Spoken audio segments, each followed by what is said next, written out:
And they told me they can see him anytime. He's that kind of person who's so accessible. Sometimes when he's so busy, he will have his people say, Ross always comes to the office at 8 a.m., stand at the elevator, it's a 22-story building, and he will hear you for the elevator ride. Now, you know, what can you say in a 20-second elevator ride? It's enough to show whether he's interested in really opening up to you or not. But the point is, it's an attitude that he wants to. In fact, he remembered the name of everyone in his company. On the elevator, he would say, hi, Joe, hi, John, and so on. Okay, the fourth thing. The employees are paid better in these companies than their competitors pay. Result, they get better employees, better training, and they last longer.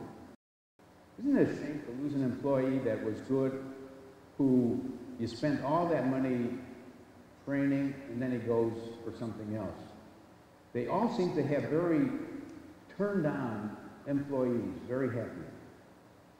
They hire people who care about other people. This doesn't mean they won't hire a super scientist who's a brain in his work and who doesn't like people. There are scientists who are just not people, right?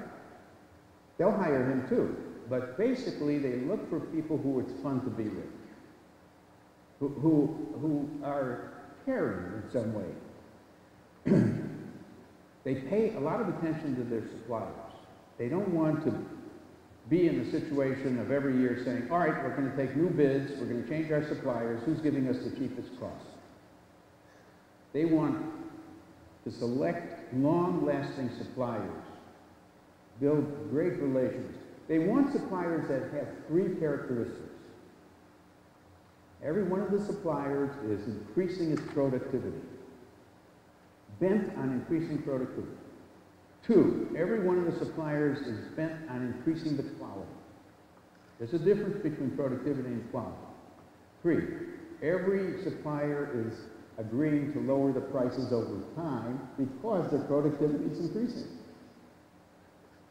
They even are the kinds of companies who give supplier awards. I hope your company gives supplier awards. There's even a ceremony where you talk about the 5-5-5 supplier.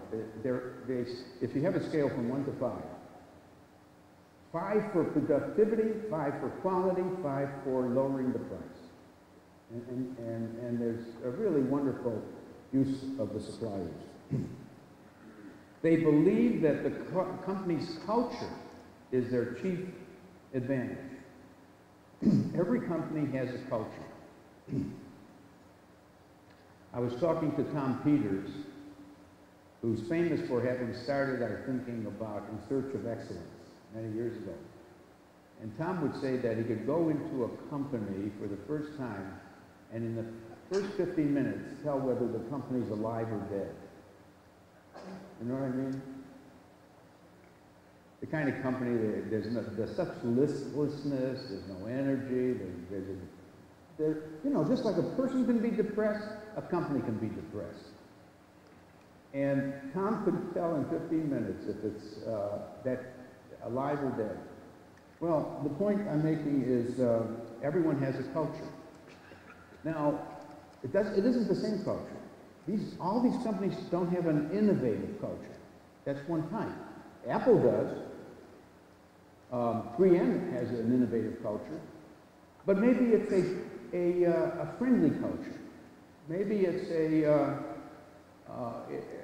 you know, you don't have to have the same culture, but they each have a very well-defined culture.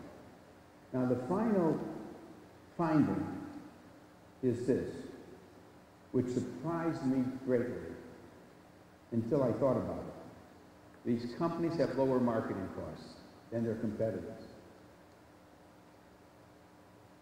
Wow.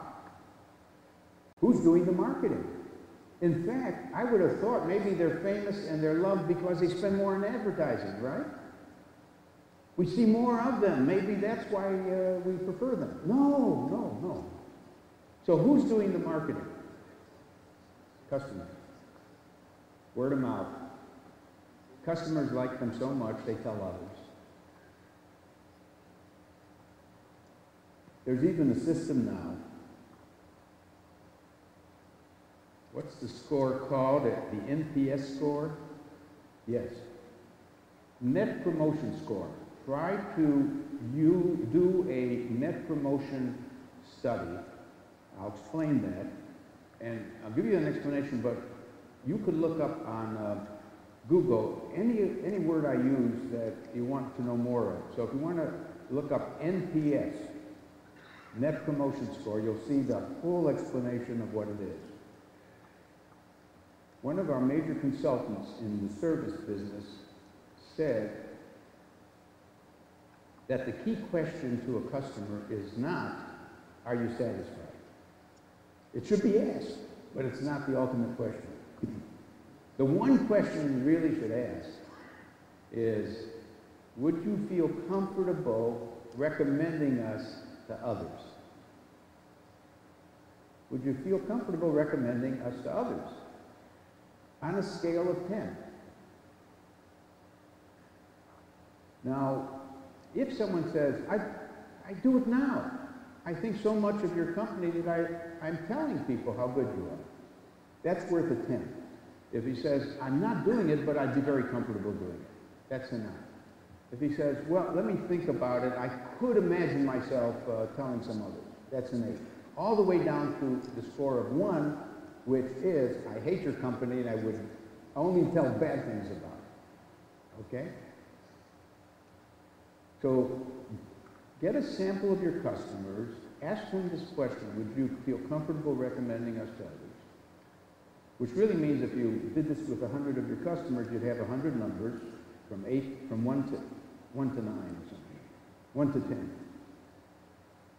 Take the percentage who will give you 8, 9, or 10 as their answer, which means they're very positive towards you. 8, 9, or 10. Subtract those who give you a 1 through 6, and that's your net promotion score. The percentage, in other words, of those who gave you an 8, 9, or 10, like they would be happy to recommend, minus those who gave you a 1 through 6. That's why it's called net. You're netting it. That score, he claims, correlates with your profitability, your long-run profitability. In fact, it's led to a concept from another consultant called customer ownership. You have customer ownership to the extent of the percentage of people who say they would recommend you. You practically own those customers. And by the way, he went on to another concept, employee ownership. You have employee ownership to the extent that the employees, too, stand on a certain set of questions, very much in love with you, happy about you, and so on. It's a book called, by Jim Heskett, Customer Ownership. Jim is very good at service marketing. He went beyond the concept. He said, do you own your customers? Do you own your employees? Anyways, I wanted to share this idea with you about companies that are almost, you don't see 3.0 here. I didn't say they're all 3.0 companies. Maybe some of these companies don't even care about the planet and about compassion and so on. I guess most of them would. I didn't study that. But they seem to be suggesting where the companies we really like are moving, these eight things. Now, when we say, what is your marketing mission? We've been talking about how to treat customers. But we got to add how to treat employees. And why should I even call this marketing? Yes, you not only market to your customers, you market to your employees. How do you attract good employees without thinking about who do we want and how do we convince them to work for us rather than someone else? And then how do we market to our channel partners, to our dealers, our distributors, and our suppliers, actually? How do we make a good impression where they want to work with us?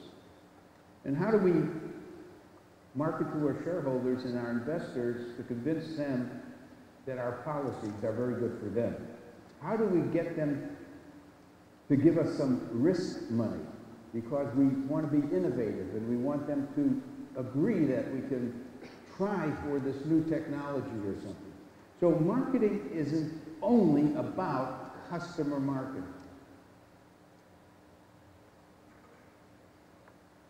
And this chart might sort of bring us to the point of putting those ideas together before we move on. Namely, marketing 1.0, 2.0, 3.0 is moving from mind to heart to spirit, moving from being product-centered to customer-oriented to values-driven, from thinking only of economic value to thinking of people value, thinking of environment value, from moving only about profits to social progress to sustainability.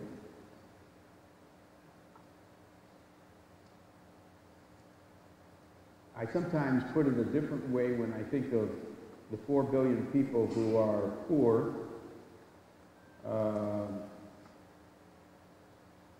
And I wrote a book called Up and Out of Poverty, which has to do with using social marketing ideas to lift the poor.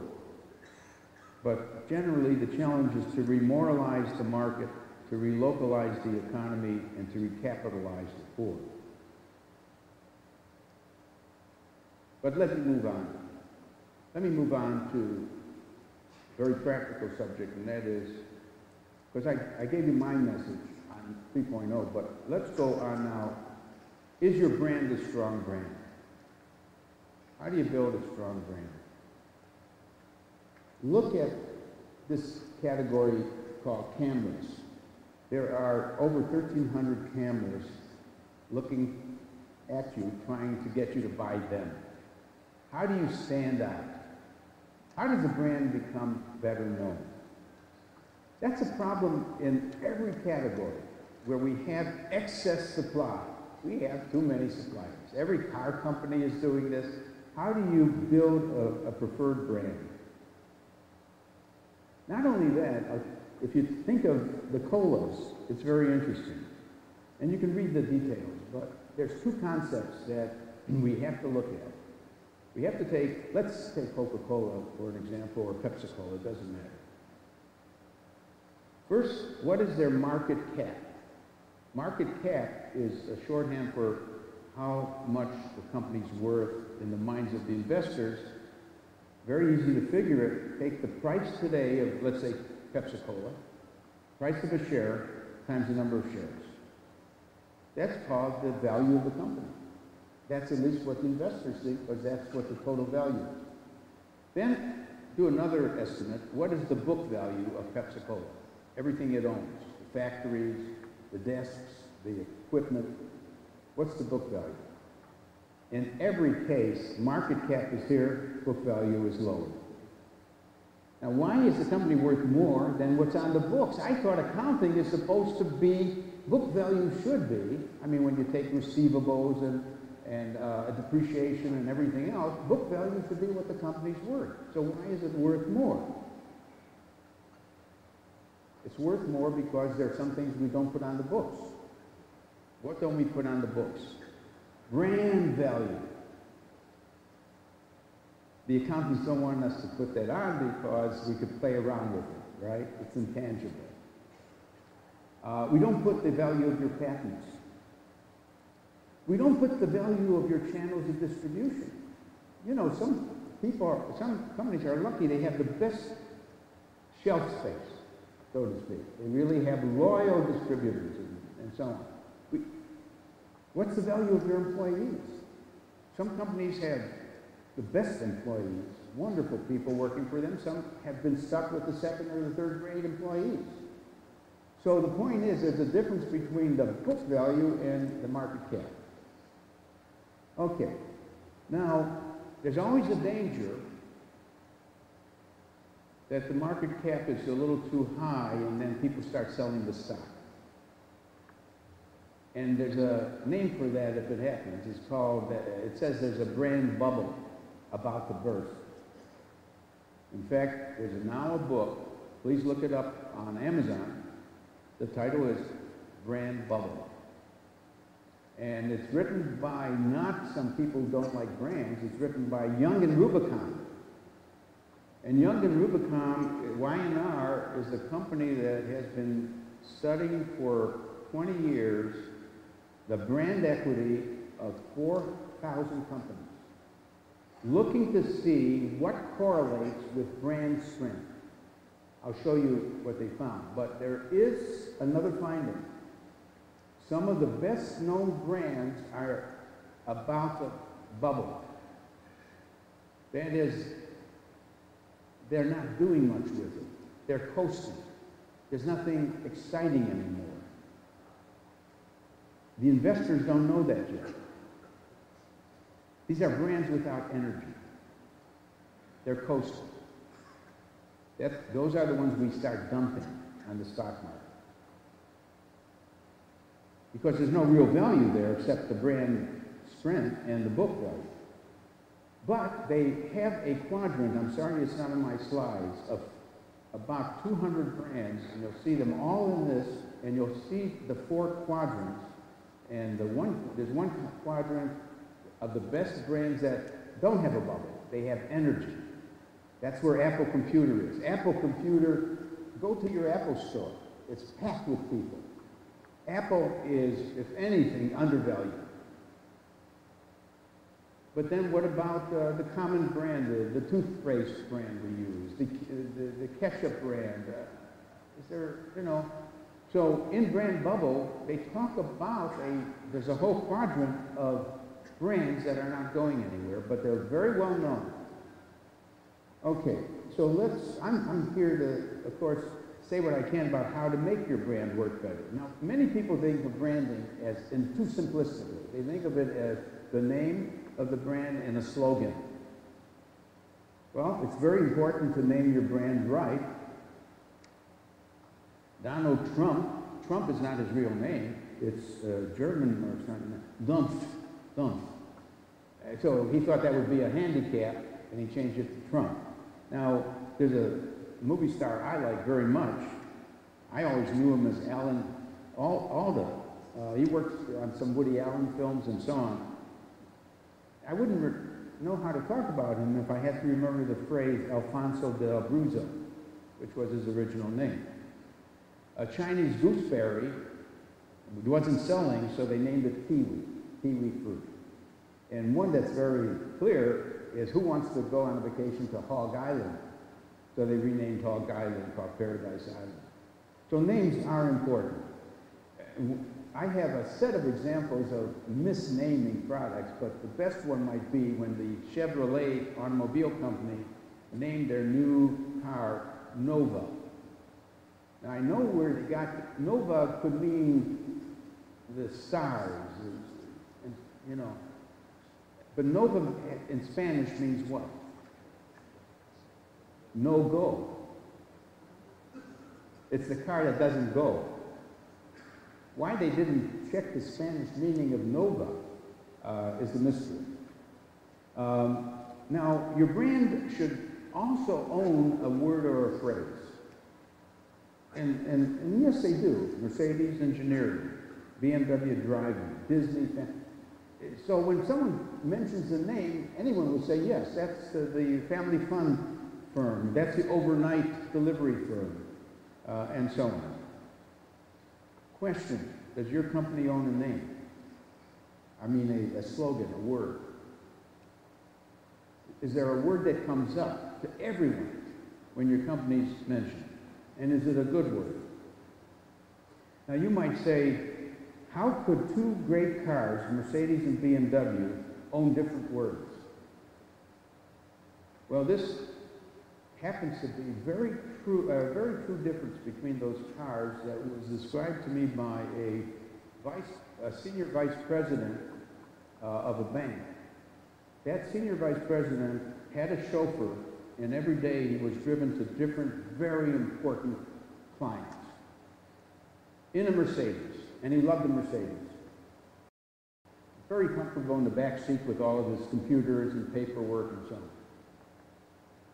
He decided that the next car should be a BMW because BMW was getting popular in Germany. So he bought a BMW, a big, big BMW. He sold it 1 month later. Why? Obviously, he was not happy, but what made him unhappy with the BMW? It's designed for the driver to enjoy, not the passenger. Absolutely. His chauffeur was going around corners and just enjoying the driving, but he was being tossed to the back seat, couldn't get his work done. There is a difference between buying a car for engineering quality and buying it for driving quality. So, what words do you own? Now, a brand needs to be more than just a name and a slogan, and there's different words that are used to express this. First, a brand should at least trigger one word or two or three of meaning that you know about. And I often tell a company, just use the phone and call some random numbers and ask them if they ever heard of the brand and say 2 or 3 words that come to their mind. Now, a brand could also help you visualize a process. McDonald's does that for me. I can immediately know what it means to buy from McDonald's. Stand in line, look at a menu, give them an order, carry it myself, eat, put away what's left over. It's a process. If you are involved in a process, maybe you want the brand to sort of give a picture of the process. Like Disneyland is a whole process. Kids know exactly what's going to happen, and that's why they want to go to Disneyland. A brand also should trigger emotions. Some brands do, like if you ever see that Harley-Davidson motorcycle, it's parked, you almost want to buy it to put in your living room just to look at. Just as a work of art. It's such a beautifully designed motorcycle. So the idea that it triggers emotions. A great brand represents a promise of value. Sony, we've always thought, will make very best products in the category, except Sony's new enemy is who? Who is Sony? Sony used to worry about Panasonic. Who is Sony worrying about now? Oh, Apple is absolutely right. In the cell phone business, Samsung. Depends on the business. Even in the TV business. Apple doesn't make TV section. Sony is worried about Samsung. When the North Koreans go after a category, watch out. Their TV sets are now, you get more from their TV sets than you get from Sony. Sony's a great company. Sony should have invented the iPhone and the iPad. Sony should have. Sony invented the Walkman. The Walkman was just to hear music when you walk. Sony should have invented everything that Apple did. The ultimate thing that builds your brand is not the brand name. It's your employees, your operations, your performance, and even less so your communications. You need advertising, fine. But what really builds, like a lot of people say to me, I'm not successful in my company because I don't have the advertising money to build my brand. What's your answer to that?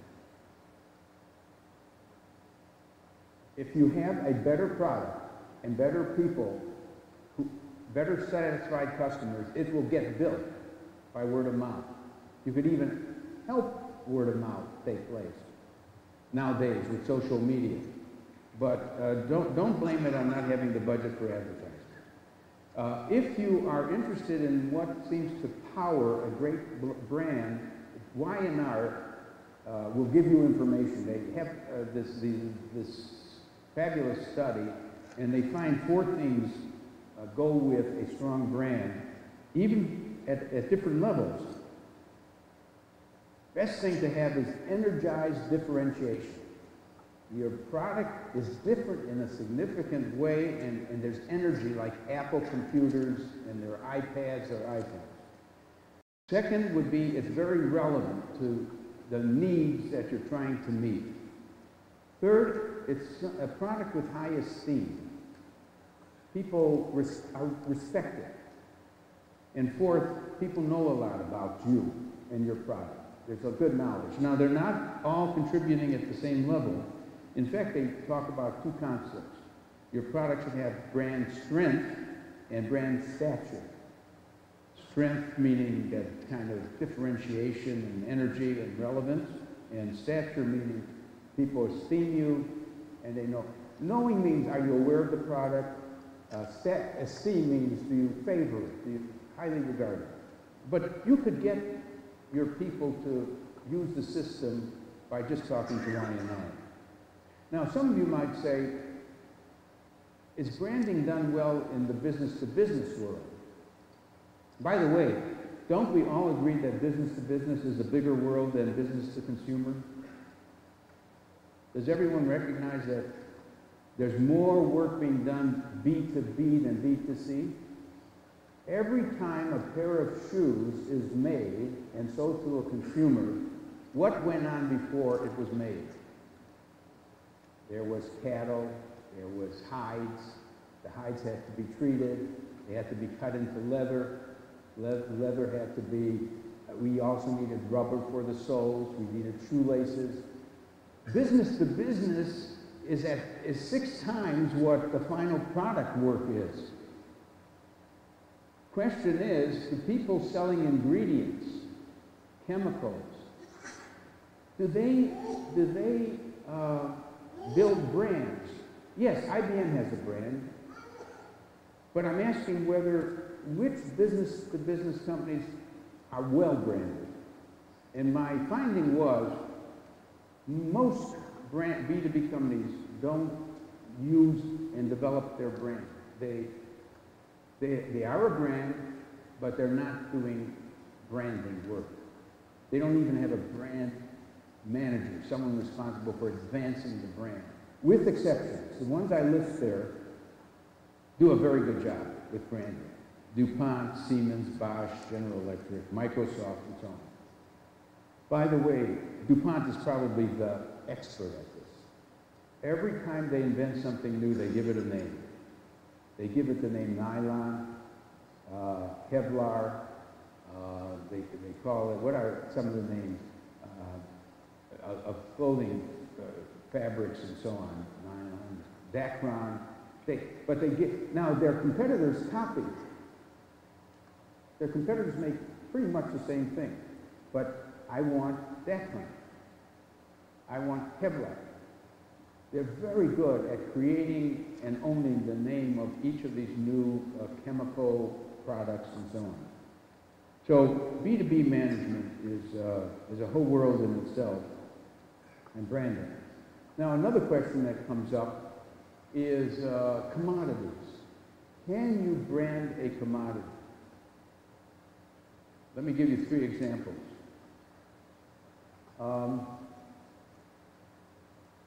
Chicken. Can you get 15% more for your chicken? Who of you have been in the United States? What's the name? Frank Perdue. There's a brand of frozen chicken called Perdue Chicken, P-E-R-D-U-E, and it sells for 15% more. Because Frank realized people hate the taste of chicken when the chicken is tough. You know, you're chewing and it's not well made. And he said, you gotta buy his brand of chicken because his chicken are happy chicken. You know, we put a lot of chicken in one cage and they can't move. And if they can't move, their muscles can't develop and the meat is tough. So he says, I put fewer chicken in a cage, I give them better food, I want them to be happy, and I guarantee you're gonna never be disappointed in the chicken, however you cook it and so on. And then you listen, and he's his own advertiser on television. And as you listen to him, where he says it takes a tough man to make a tender chicken, you realize that he looks like a chicken too. Not by intention, but he really looks like a chicken. In any case, a commodity called chicken, highly differentiated by a set of ideas.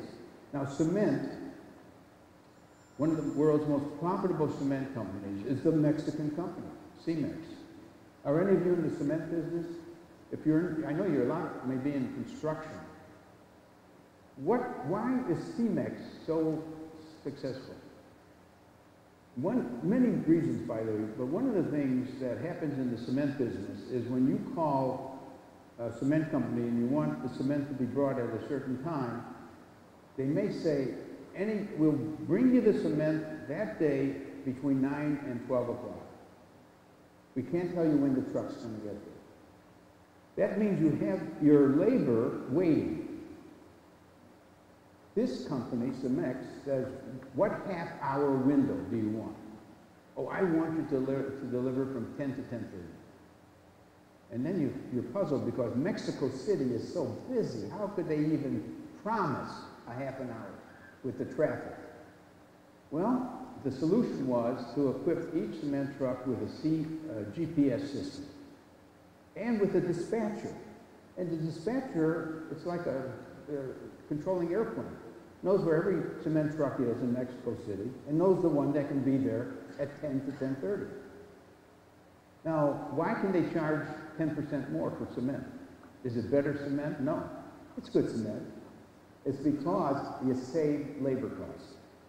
So one way B2B companies can make money is by saving their customers money. Now, the other good thing about Cemex, by the way, is they help Mexican labor build homes for themselves. They actually have put out easy blueprints for simple homes and a savings plan where if the worker will turn over so much savings each week, within 2 years they might have bought enough cement or bricks to make their own home with their friends, to actually build their own home with their friends. So they're very humanity-oriented. They want to help the poor live a better life. And all of that sells cement and bricks and so on. Okay, now Acme Bricks, it seems to me I would normally buy the cheapest bricks for any construction, but everyone buys Acme, another commodity. Why?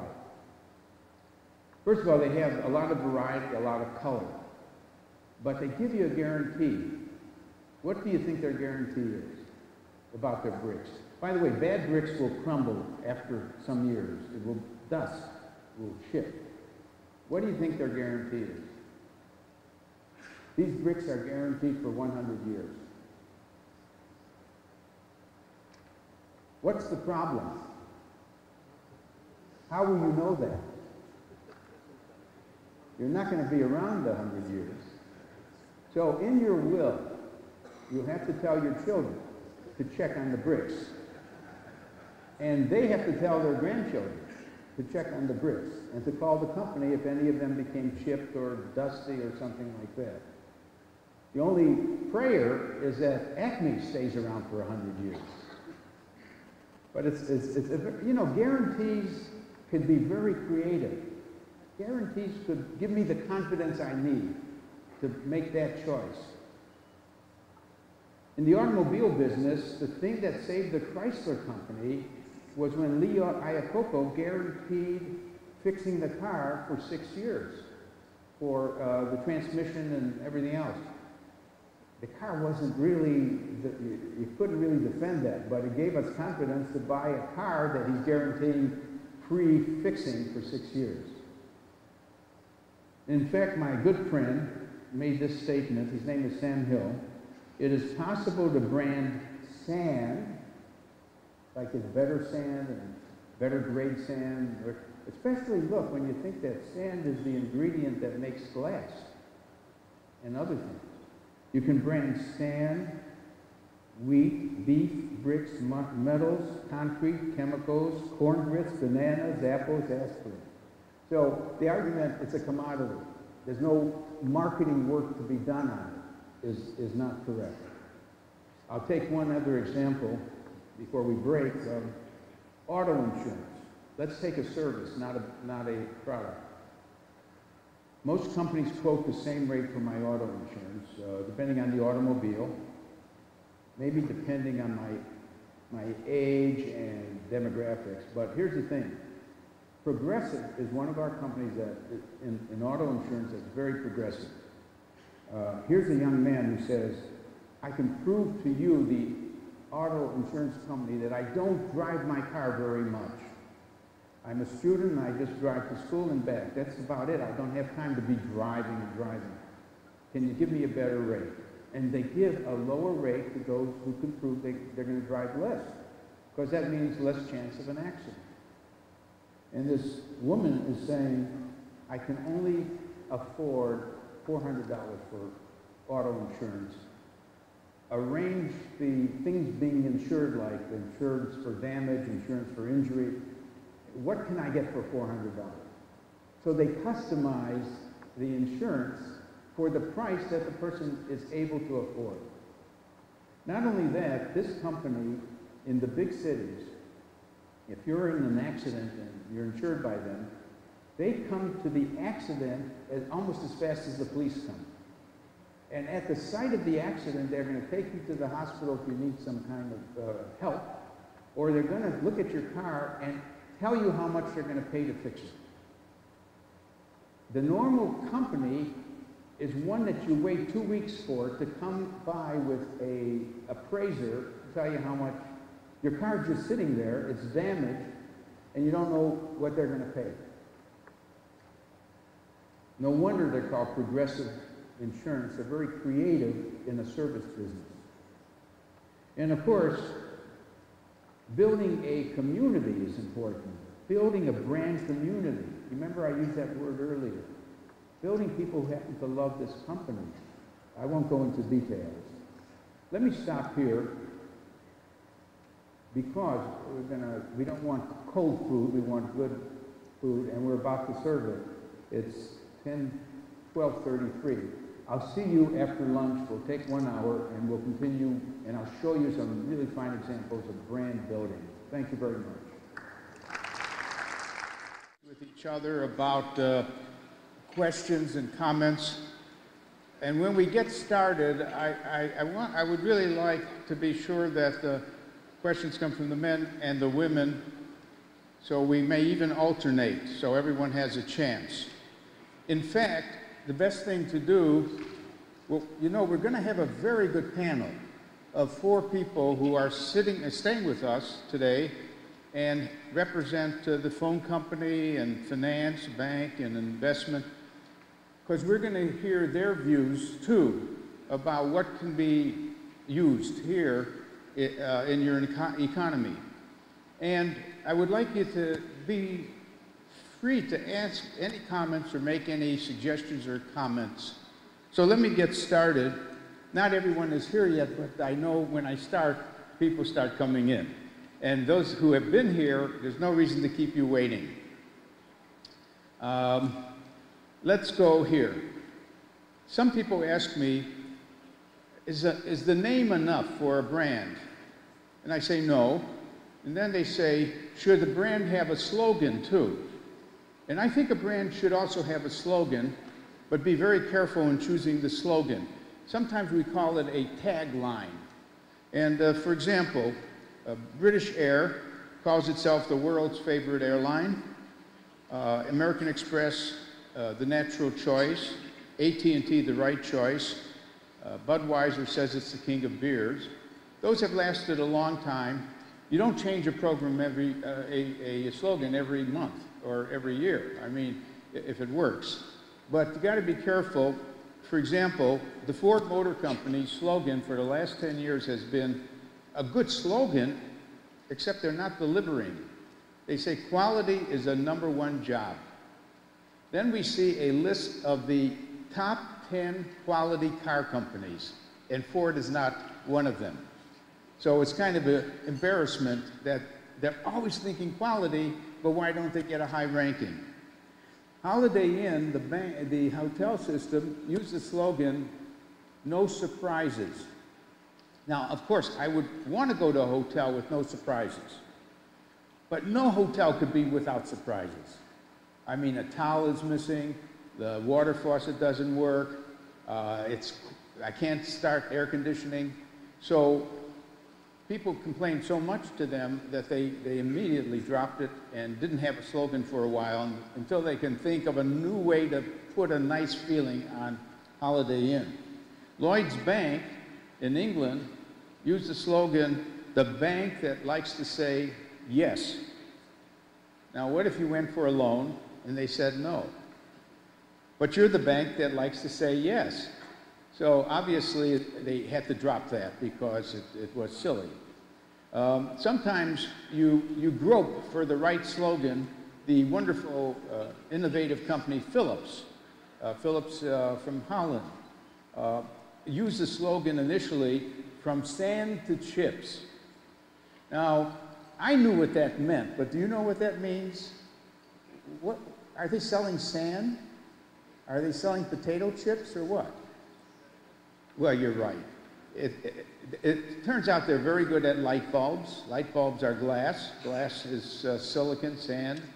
And they're very good at computer chips. Again, silicon. But that's an inside thing. That may impress them, but it doesn't impress customers.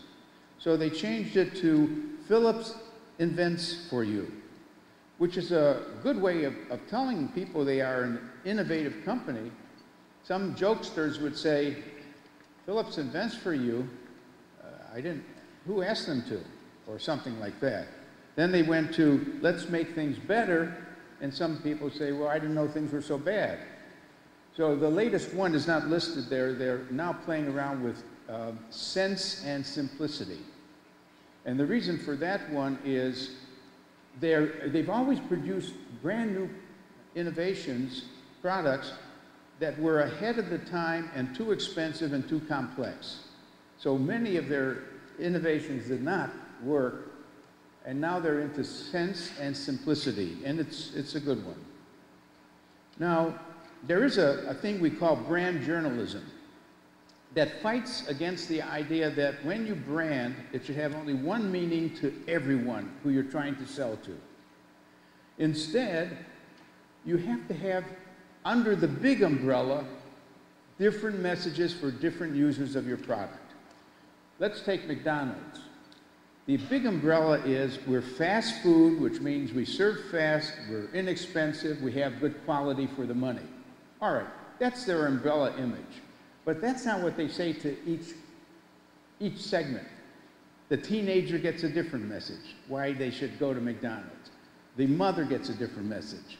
And the senior citizen gets a different message. And we call that brand journalism. And actually, it has to be backed up by their menu. For example, the mother really doesn't want a hamburger. She wants good salad for herself.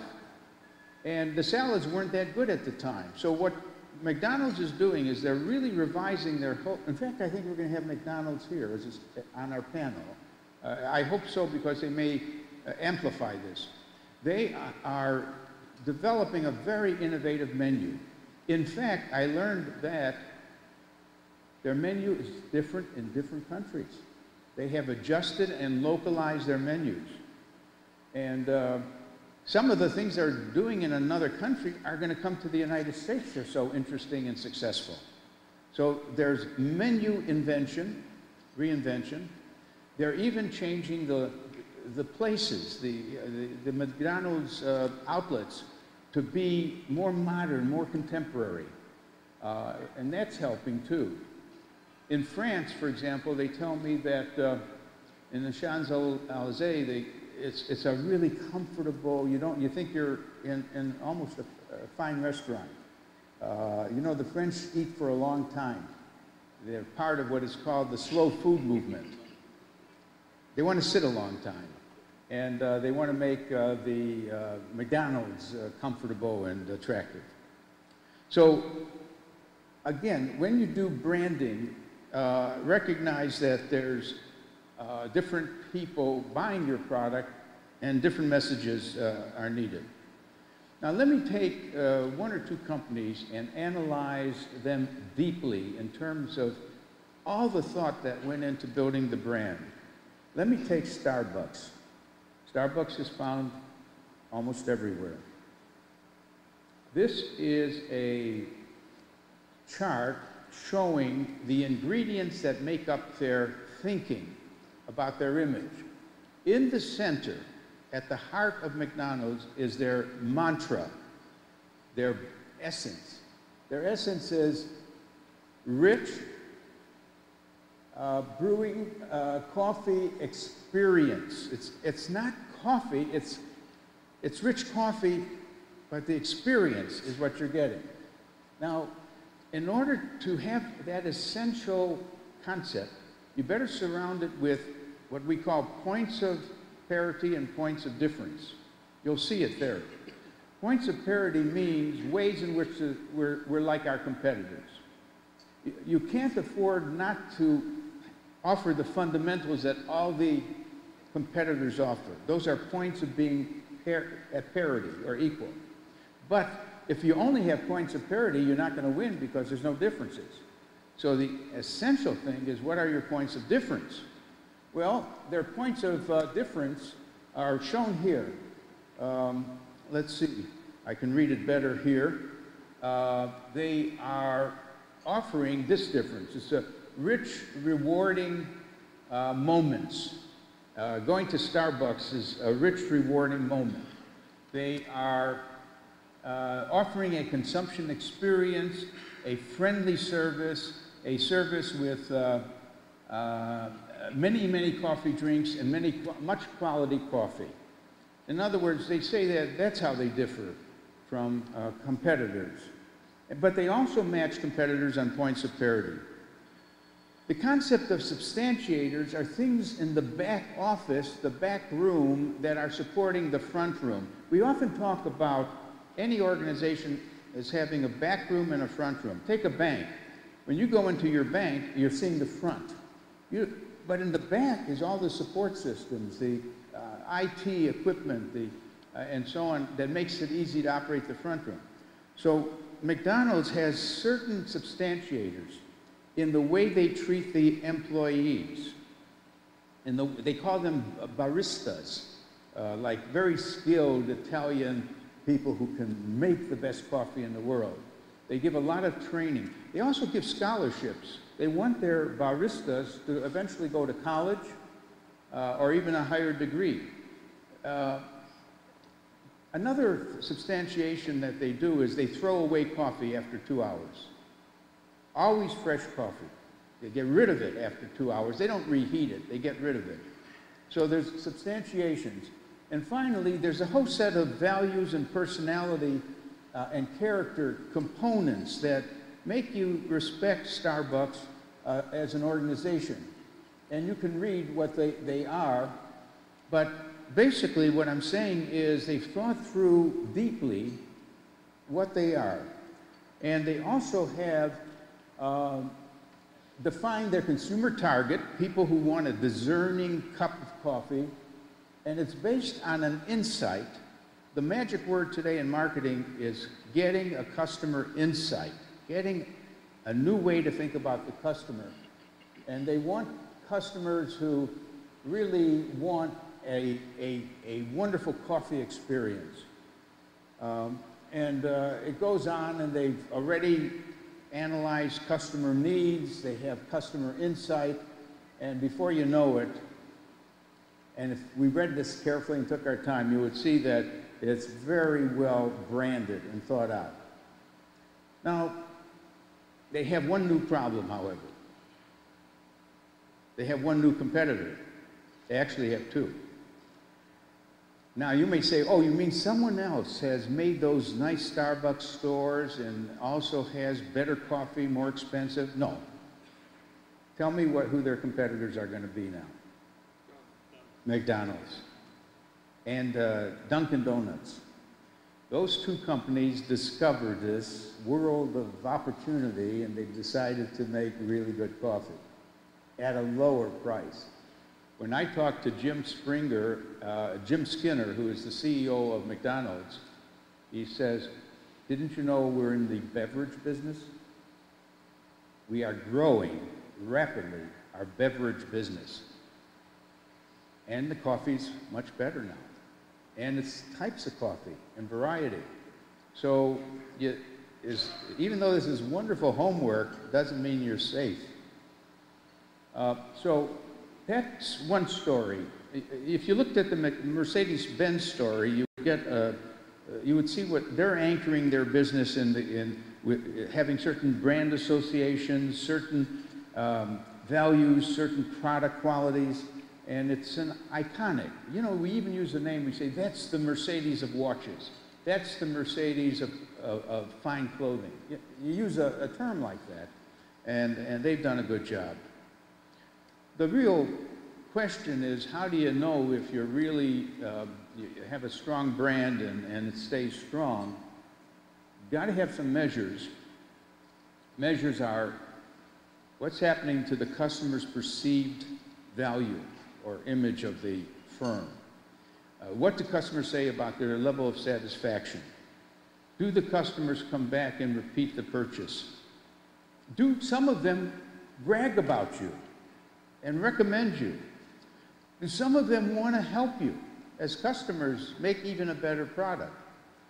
You could have a set of measures. Now, the term that is usually tracked is called brand equity. That's what companies want to watch month after month. They want the brand equity to grow or at least not fall. They want to measure their brand equity. You know, brand equity is what you're selling when you sell your company. You might say you're selling your plant and equipment, but if your brand has value, you're also getting a higher price because they're taking over, and so on. And there's different methods of measuring brand equity, but my colleague, who now writes with me my 14th edition of Marketing Management, it's in the 14th edition, it will be, his name is Kevin Keller. He's the guru of branding. Kevin is at Dartmouth University, and he's got his own book called Strategic Brand Management. It's the most widely used textbook on branding, and he has about 4 or 5 methods shown on how to measure your brand equity. Now, there's another term that we're using that's interesting too, and that's customer equity. What's your customer equity? Now, the idea there is, what is the present value of the future income stream that you're going to get from your present customers? Now, let's say that I'm in a business where a customer lasts for about 4 years on the average, buys at a growing rate, my margin has a certain trail, and I can use that data to measure my customer equity. And if I were a physician and I want to sell my practice to a young physician, I am really selling him my patients. If my patients stay with the new doctor, and what I really want as a price for my practice is the present value of the future income stream for my patients. So there's some good work measuring another thing besides brand equity, and that's called customer equity.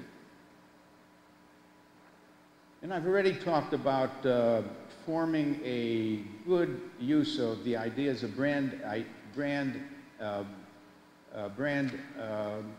integrity, identity, and image, so I won't go over that.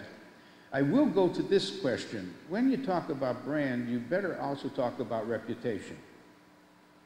Brand is more or less for a particular product you make. Reputation is for your company. And the question becomes, are you a highly esteemed or reputed company? And what are the factors that determine your reputation? And a company called Harris Interactive has done studies, and they update the studies. They have found that 6 factors affect your reputation? You can see them listed here. Question is, what is the relative importance of each? I'll put my bet that the most important factor of the 6, well, maybe you should think about what you think is the most important factor of the 6. I would say it's your products and services. If you don't have good products and services, you're not going to make up for it because you do social responsibility, or you have even a good temporary financial performance. It all starts with superior value being offered to your customers. The second thing I would say that makes a difference is your financial performance, because we judge companies also by how well they're doing. And the word of mouth gets out, they're doing very well. The assumption is if they are making money, they're doing something good, or at least creating value.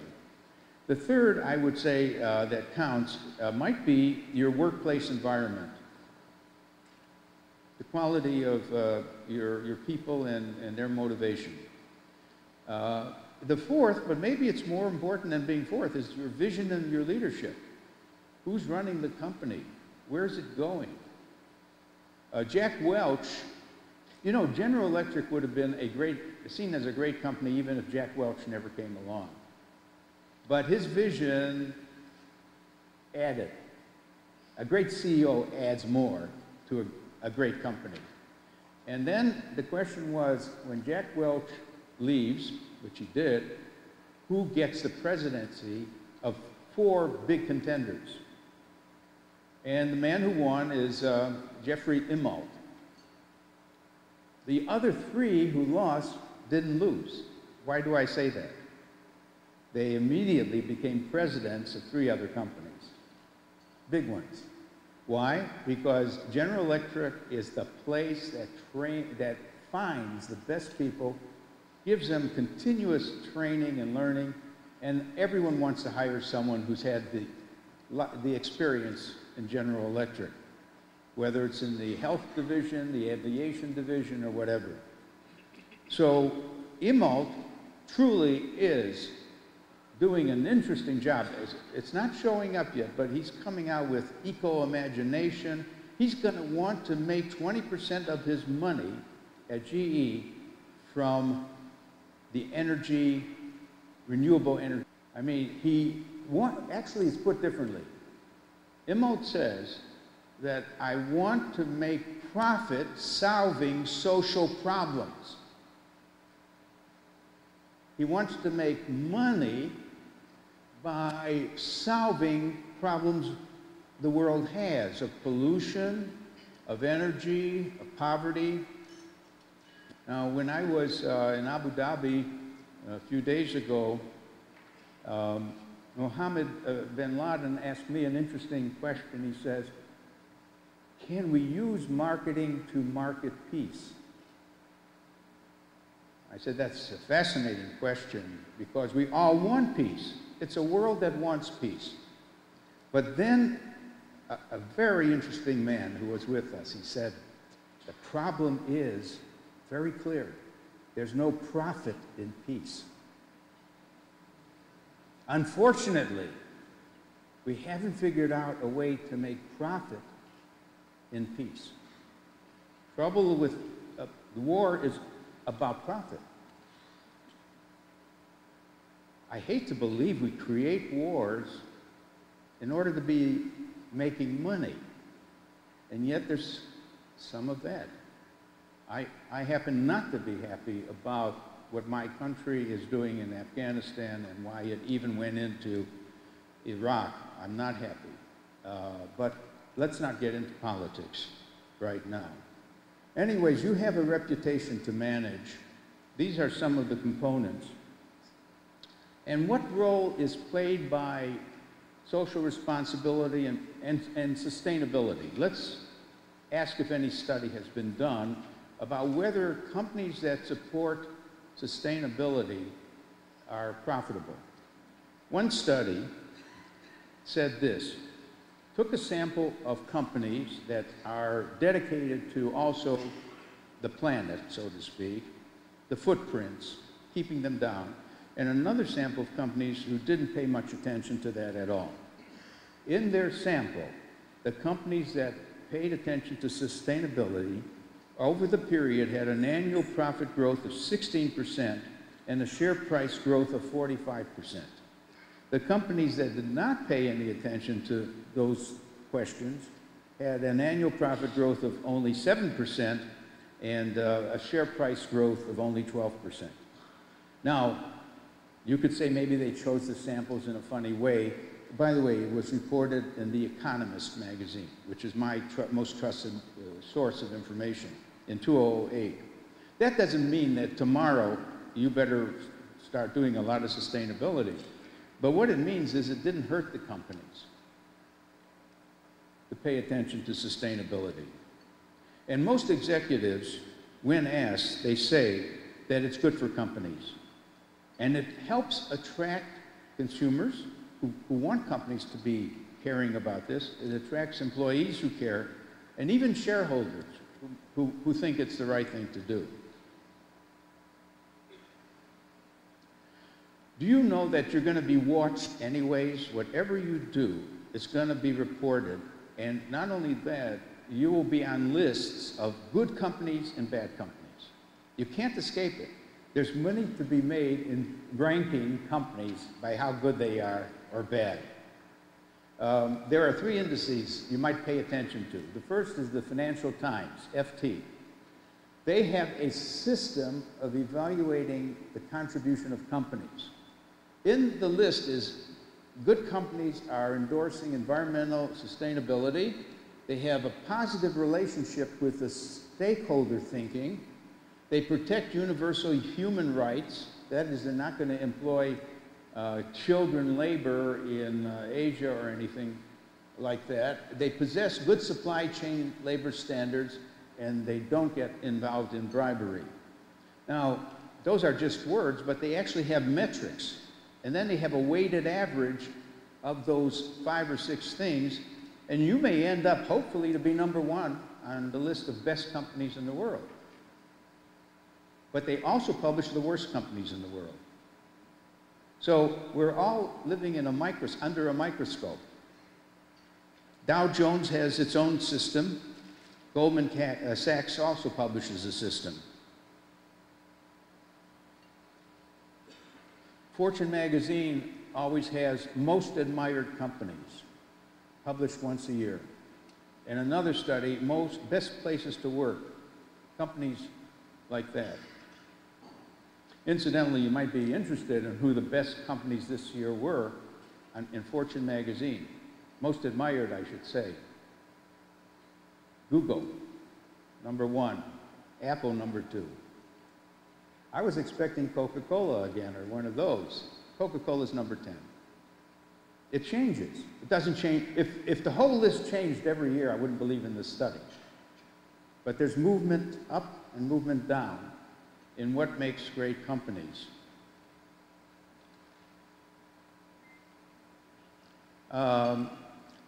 One of the issues that I write up in Marketing 3.0 is how do you get investors to care about sustainability? Because you're using their money to reduce smoke and water contamination and all that. You're using their money. And I think the answer is when you're talking to your shareholders, you have to talk in terms of how sustainability gets connected to profitability, gets connected to returnability, and to show that some of the things you're doing are really improving when you're putting in some cost to make a better outcome. Much of it is actually reducing your cost. This hotel, for example, ought to be conserving water for the good of the country. And to the extent I go to the room and it says, if you don't need your bed sheets changed, it's fine, it would save money, it would keep us from laundering so much and using, it's my choice.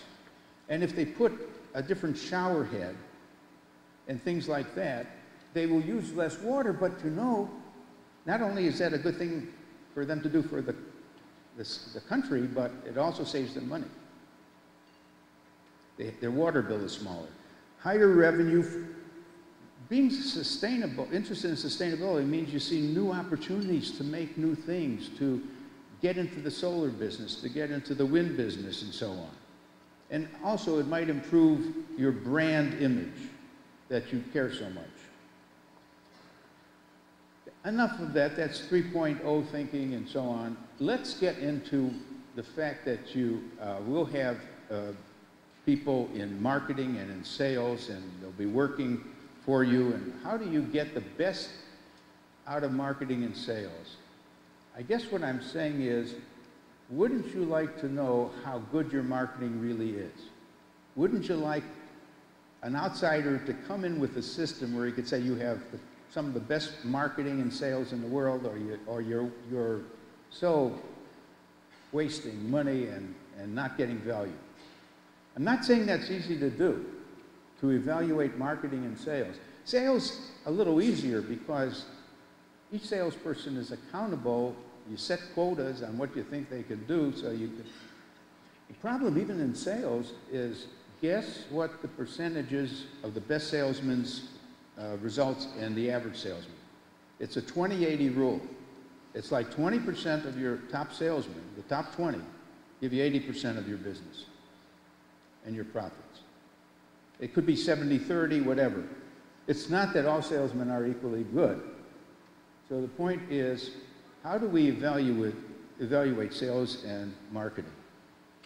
Especially in the light of the fact that the two functions sometimes don't like each other.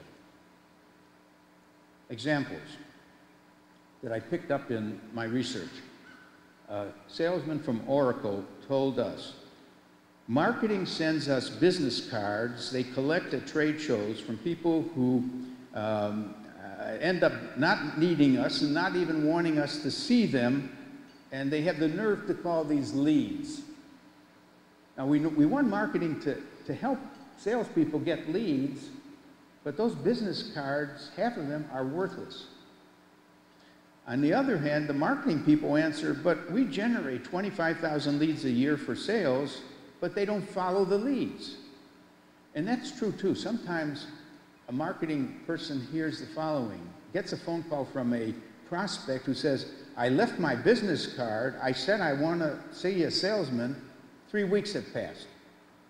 And this was a hot lead on top of it. Where was the salesman? So there's two views about that.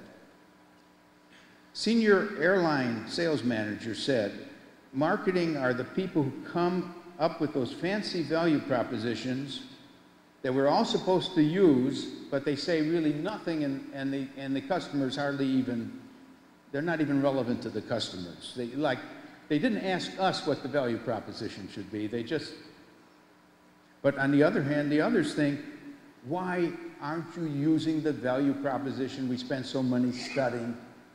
Why are salesmen not selling what we said they should be saying they're selling? Well, the truth is salesmen want that sale so badly often, they will say anything to get it. So the value proposition, if that doesn't work, they create another value proposition. Not that they should, but you can see some friction.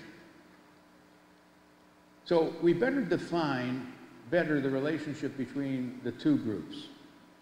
Now, marketing, which has become a pretty substantial department, never as big as the sales force, but it's an important department, run by the vice president of marketing, who probably is an ex-salesperson, and maybe should be a person out of sales. But remember this, the vice president of marketing does not run the sales force.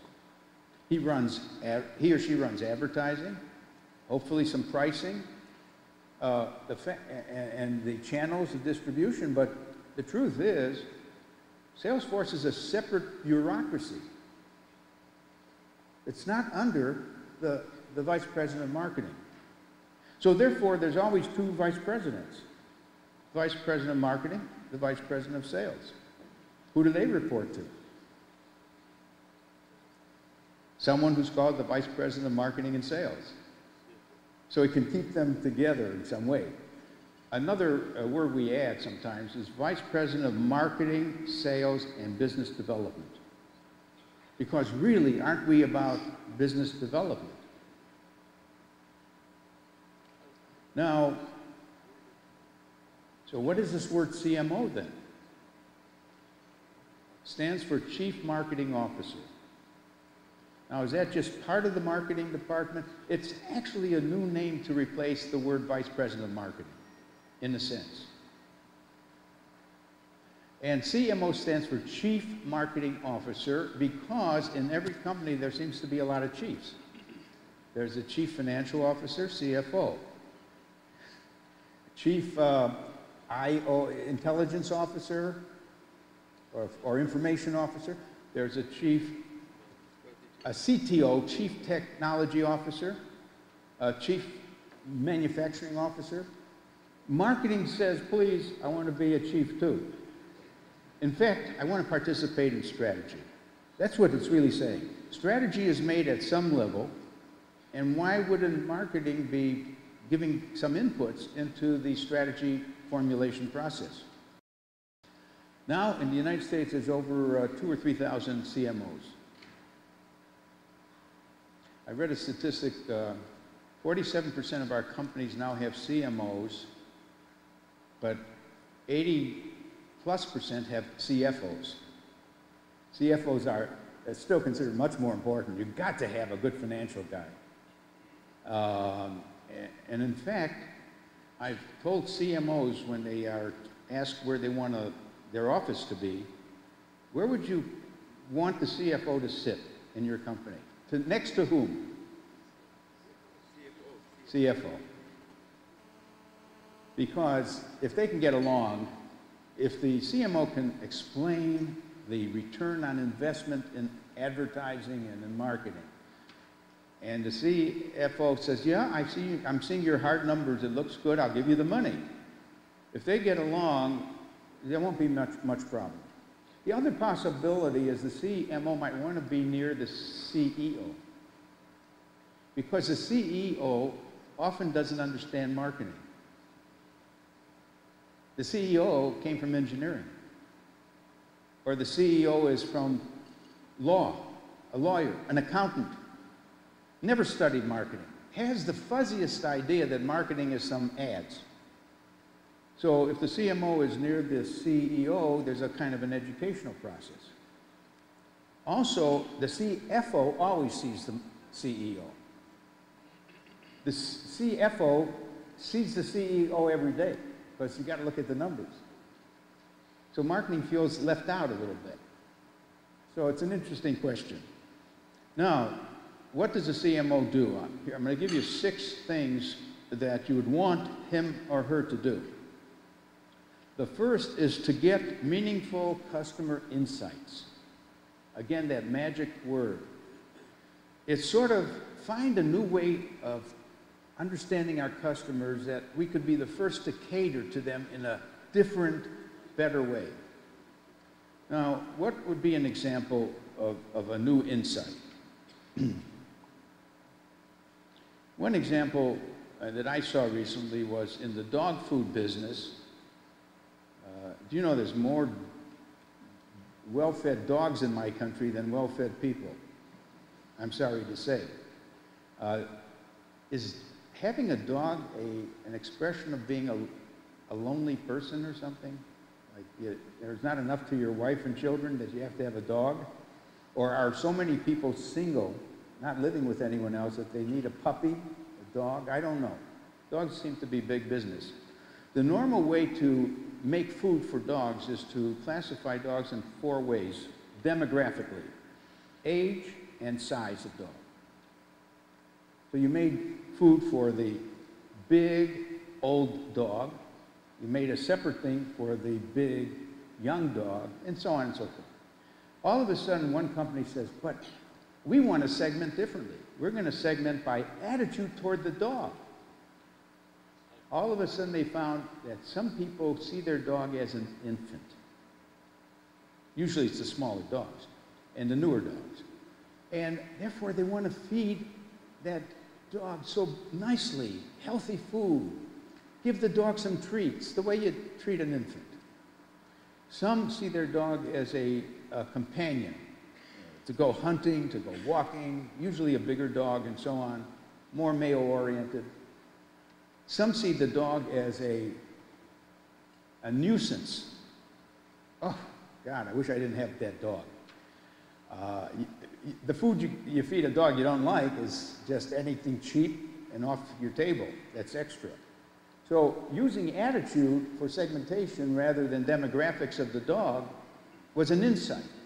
It led to a whole different array of products.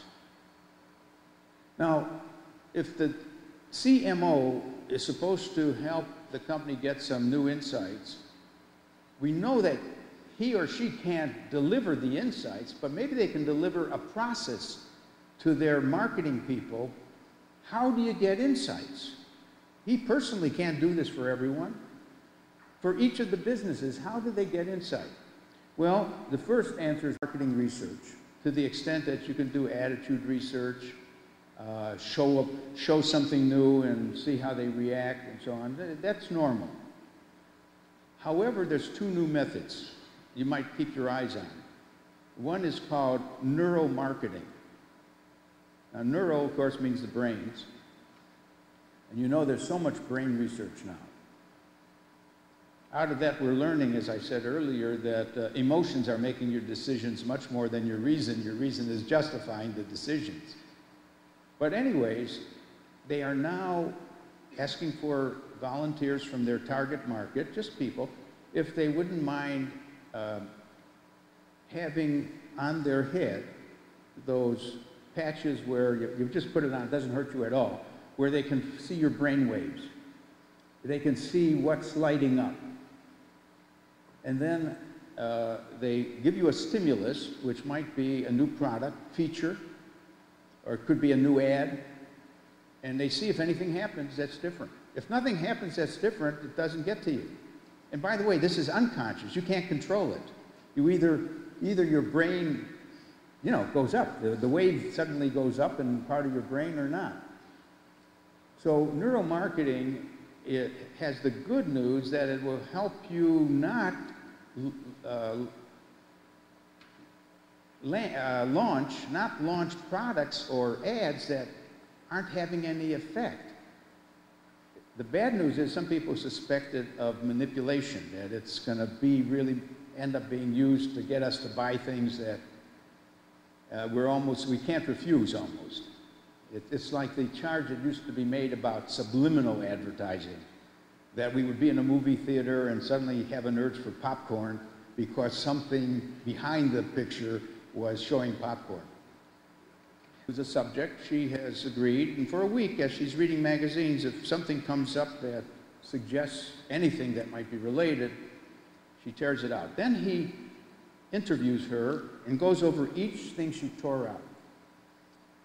One of the ads might have been a picture of a young lady lying on the grass, a beautiful day, and you know she's so happy. The sun's out. She's just by herself thinking and so on. Well, maybe that says what someone wants from a bed mattress. The feeling that you're out in the spring and it's just lovely and all that. And how do you express that?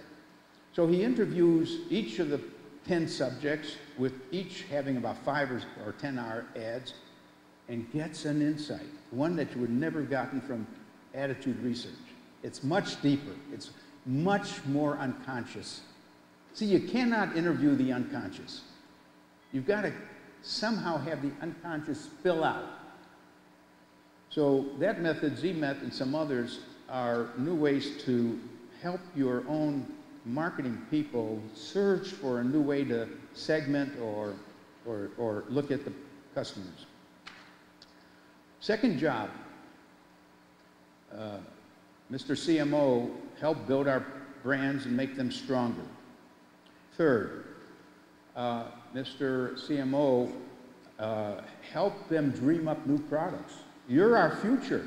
Mr. CMO, if you can't get your people to imagine some new products, an iPod, this, that, and the other thing, where are we going to be in 10 years? So new product, at least work with the new product development people. I just wrote an article that says the development people are masters of the possible, and the marketing people are the masters of the valuable. The development people, the engineers, are the masters of what's possible. They'll know what's possible to make. The marketers are the masters of the valuable, what can really sell, because it delivers value. So they should also work closely with product development people. They should bring in these new technologies like ZMET and Neuromarketing and so on. They should also provide a way to help the company know if its marketing is efficient and effective. They should also have a good relationship with the development people, the financial people, purchasing people, and the suppliers and all that. Now, my warning to a new CMO is what you might imagine. Don't do all 6 things. The company is not sure of you yet. You've got to deliver performance within a year or 2. If you're going to do a little of each of 6 things, you're not going to visibly show your worth. Choose the 2 areas where the company is so deficient, where you can have an early impact. And the reason this came up is the average longevity of a CMO is 2 years. Which really means, it could mean a lot of things. It can mean that the CEO is fed up. He doesn't know why he's paying. He doesn't know what he's getting. It could mean something that's better. It might mean that the CMO is there and then he has moved to a higher position. Or some other company pirates him away to be their CMO. I don't know. The statistics aren't very good. They say that CMOs tend to last only half as long as CEOs. CEOs, by the way, average about 4 to 5 years in the US. So the question is, I try to guide CMOs to show impact early.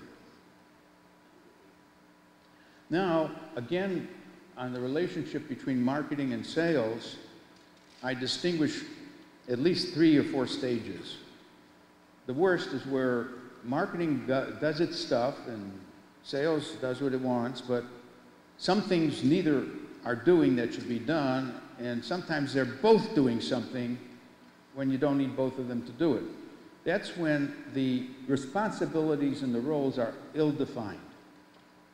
Move toward sit down, put the marketing people here, the sales people there, define what they're supposed to do, what you're supposed to do.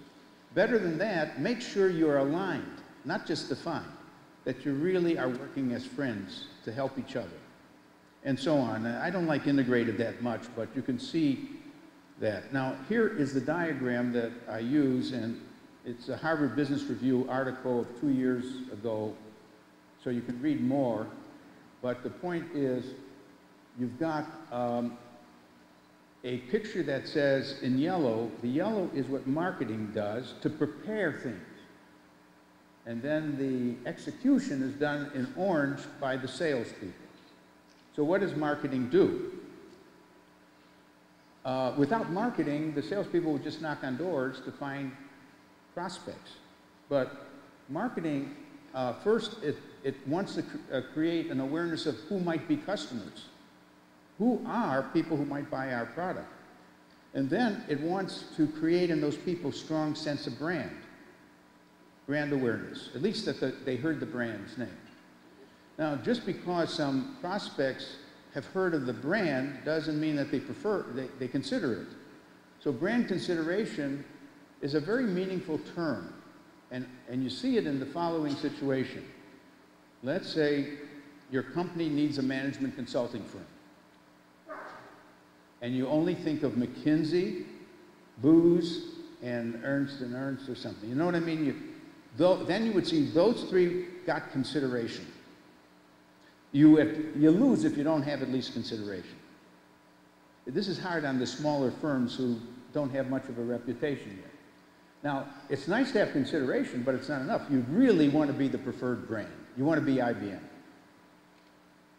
So marketing is, in all of its work, is trying to build you to a state where the moment you knock on the door of the purchasing agent, he says, come in, you're IBM. I'll work with you. So if that homework is done well, then the salesperson could get a purchase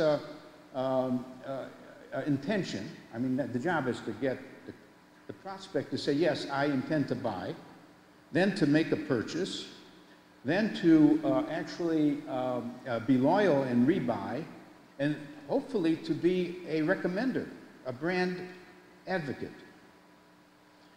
Problem is this: should they be that separate, that sort of marketing did its homework, got you set up, but doesn't have anything more to do with you, your job is to sell? Or should there, this is where there's a breakdown, when they're separate kingdoms, in a sense, they're separate bureaucracies, and marketing thinks its work is done, and sales just has to execute. So here's how I'll change the picture. I want them to overlap a little bit. Let me show you what I mean. When you're doing the yellow brand building, I want you to use some salespeople to participate in developing the plan, the brand or marketing plan. Because the salespeople will keep you making a price that they can really sell, and to have the features that they know their customers really want. So I don't want the brand people to be in a vacuum without sales input as they build their brand, because if it's a bad brand, it doesn't even get past selling to the sales force. If you can't sell to the sales force, you're dead in the water. So the other thing I want is I want the yellow people to help in the orange process. And what I mean by that is, let's decompose the steps in the selling process, which are well known. We even do trainings on all of these things. The salesperson has to do has to find some leads, they have to be qualified, they have to know the needs of customers, they have to develop solutions, and so on and so forth. And my point is, I want the marketing people to help in several of these ways. In fact, I want them to take the responsibility of finding leads.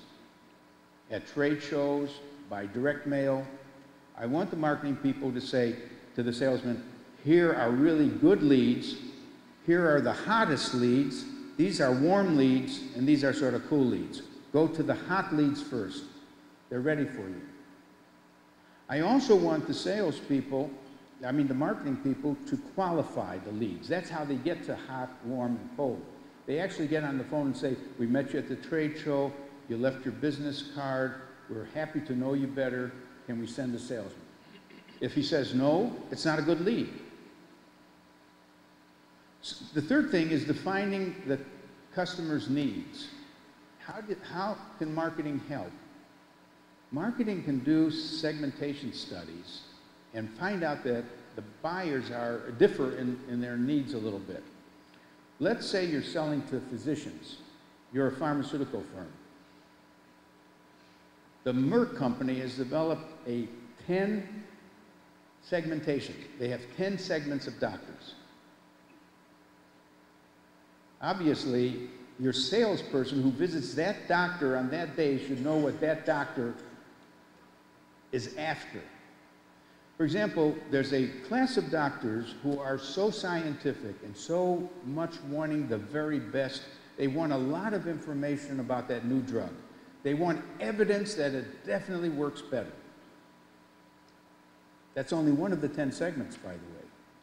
So any salesman who goes in to sell the new drug that is not equipped to explain it and show evidence will lose the sale. There's another type of doctor who basically likes golf and tennis.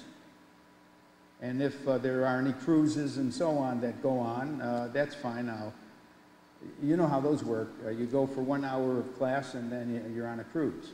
Okay. But knowing, one of the things about pharmaceutical firms is they know every doctor. They down to what he eats for breakfast. That's really account management. And their salesmen are so equipped with information that they know how to describe the new brand. So that's defining needs. Now, every salesman encounters objections. I'd like to buy it, but I don't think I can get my manufacturing person to accept that product. So the marketing people should collect the normal objections that all their salesmen are getting and develop solutions and arguments to answer the objections. You don't have to leave it to each salesman to make up an answer to an objection. You ought to study the things that are barriers to purchase and work out answers. Now, just to cut it a little short, you can see what I'm saying. I want the marketing department not to simply say, my job is done because I built the brand. My job is not done. I'm going to help the salesman in every step of the way, if I can, and so on. Now, let me give you another point related to this. Try to explain this situation that happened to me. I wanted to buy a small camera. I wanted it to be a Sony. And I went into a store with cameras, and I bought a camera, and I walked out with a Sharp, not a Sony. What failed?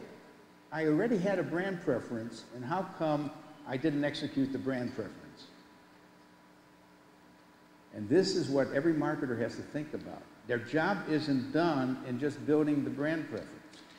It's to study the process that the customers go through in the store or on the phone to hear further and to find out what actually was bought. In my case, the salesman showed me some cameras with features I never knew existed, and they were features Sony didn't have. And the price was lower. So marketers ought to be managing the customer experience in the store and not just building a brand preference.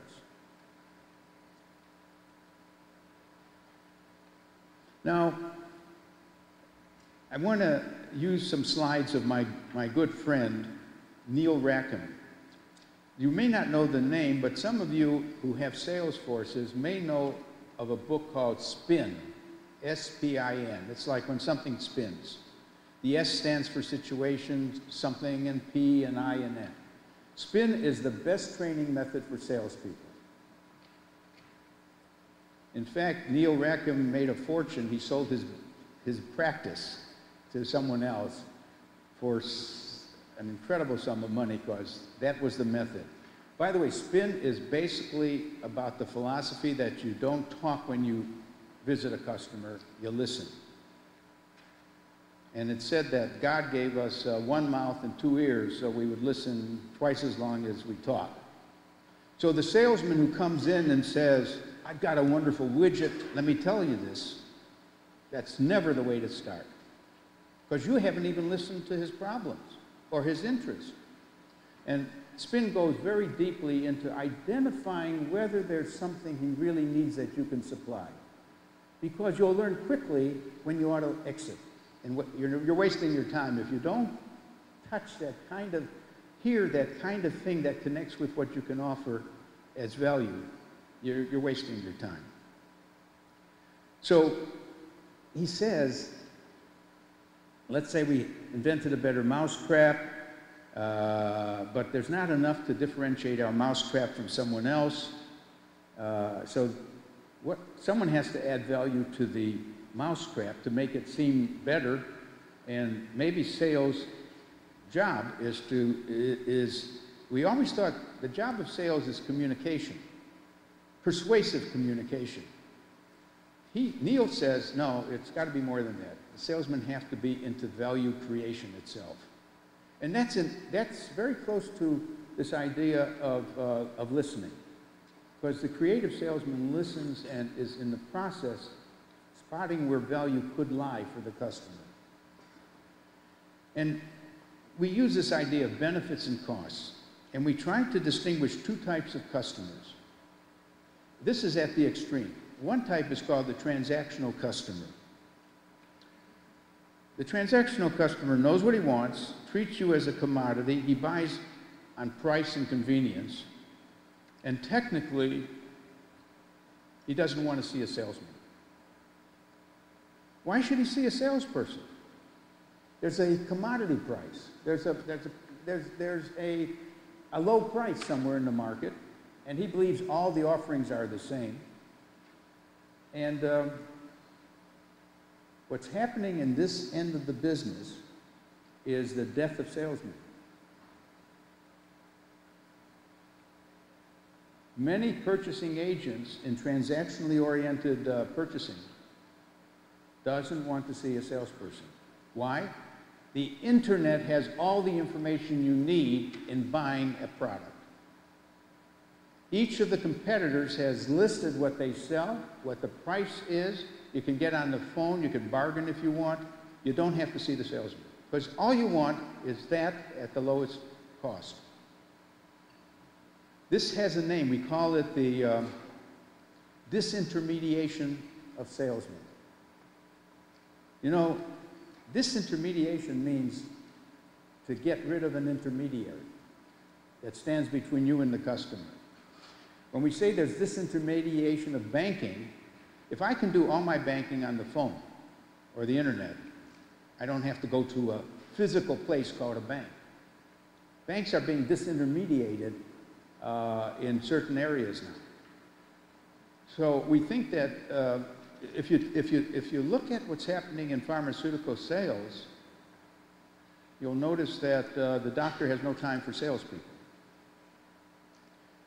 If you look at insurance, the selling of auto insurance and some other things, companies that sell auto insurance are saying, how do we have salesmen, but how do we compete with those companies that sell the insurance online without a salesperson? We have this heavy payroll for salespeople, and the competitors are doing it without salespeople. So that's transactional. Now, the other group is called consultative customers. These are customers who need help, who value help, who will pay a premium. Because their problem is different, and they respect experts, they may trust experts. Now, historically, what percentage of customer purchasing was transactional and what percentage was consultative? Sort of like this. 10% in the past were transactional, and 10% were consultative, and then the rest was a mix. There were companies that parts of the company wanted some consulting, parts of the company wanted just a transaction. Most customers would pay a little extra for some advice, not a lot extra. In the middle were those customers who say, yeah, I could see a salesman. I could take some advice. Today,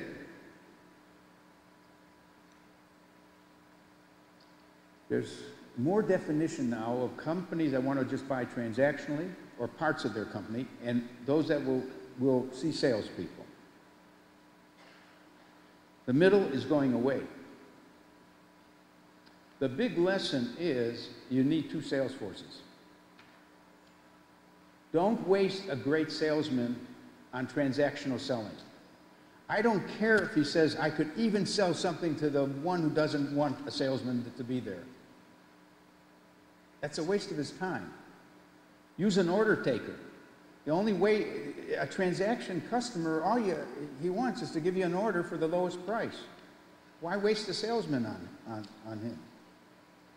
So these are two different markets. One market gets this.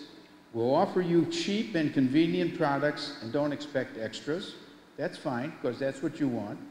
And another says, we'll use our expertise to solve your problems and create custom solutions for which we charge a premium. Those are the two value propositions. Now, that leaves us a problem. Not a problem with consultative selling. because there we're going to be set up with some very expert salespeople who can add not just communication, they're going to create value. You know what I mean? The salesman for Boeing aircraft, he may not get a decision on the sale for 3 or 4 years. He's working on them. He's bringing his engineers from Boeing or Airbus, whatever this company is. And he's creating value in the process of dealing with them. He's doing more than communication. He's bringing in experts from Boeing so that the plane is designed for Emirates Airline or your airline or whatever. It's really a different role. And marketing as we know it, all those functions are a little less important than the salesperson. What's important is the quality of the company, the reputation, and the sales force, and the engineers, and so on. So when it comes to transactional sales, it leaves us with this problem. If we can't send our salesperson to convince them to pay a little more, do we do any marketing with these people, or just go to China and make the cheapest product and sell it cheap? And the answer is no. For the transactional customers, all of this can work. So marketing as we know it is a set of skills that help build our brand, so at least the buyer questions whether he should pay for the cheapest or get the confidence of the brand and the advertising and all the services and so on. What I'm saying is that much of consumer marketing is sort of about these things and about transactional, because more and more companies are selling the same thing. More companies are selling a camera's a camera. Certainly a chicken is a chicken in most cases and so on. So the point is, how do you differentiate even with transactional sales, and that comes up. Now that's what I wanted to say about marketing and sales in your company. Now, coming toward the end of the session, I'd like to just say again, where's marketing going? And it's going different directions for different types of companies, of course. One, more companies are adopting a market and customer orientation. I mean, of course, they're good at making the product or the service, but they are thinking of the customer. I want to heal the customer in my hospital. I want to deliver value. Now, there is a distinction we make between a market-driven company and a market-driving company. A market-driven company at least says, I want to be driven by the market's needs. The market's clear or expressed needs. I would be silly to make things that don't fit needs. The market-driving company says, there are a lot of things I could create for that market that they don't even know about. What's a good example of a market-driving company? The best example I know is Apple Computer.